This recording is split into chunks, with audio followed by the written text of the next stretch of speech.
sure that the book was up to date in all the latest discoveries in astronomy.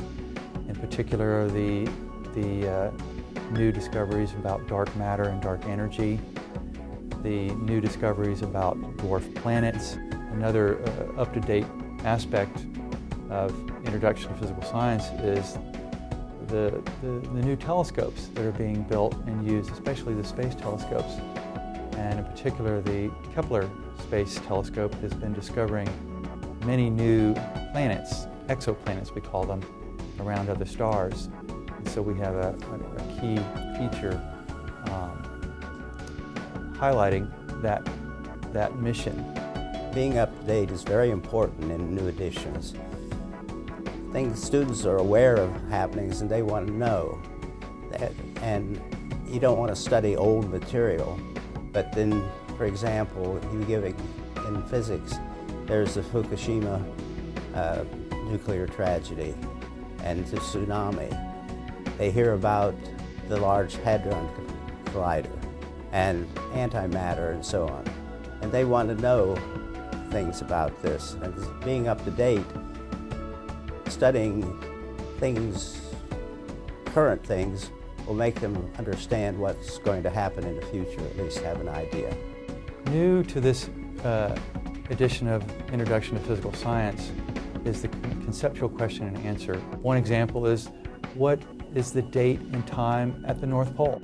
These kinds of questions we feel really draw the student into the book and maybe gives them a curiosity that will entice them to read the book, read that section of the chapter, and to try to find out why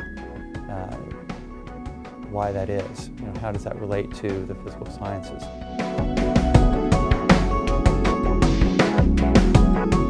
Interesting aspect of the new edition is the highlights. We have highlights that are in-depth, interesting topics for students and teachers to learn. And many of the times these are current events. Jerry mentioned Fukushima disaster in Japan, the earthquake and the tsunami. There's a highlight on that topic. For the visual person, we have visual connections. This is a branch of filling in words. For example, you start at the top and say it may be work. Then you branch off and there'll be a blank. Work per time, what is that?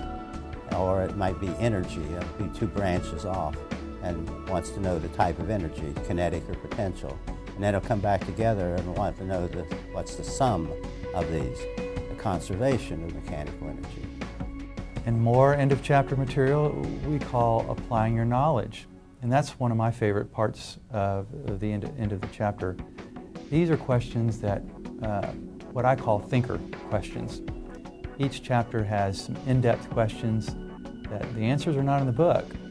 And the student and instructor, can use these to challenge a student, and that forces them to think a little bit about the material to come up with an answer to those questions. And we think those are sort of good challenge questions for students.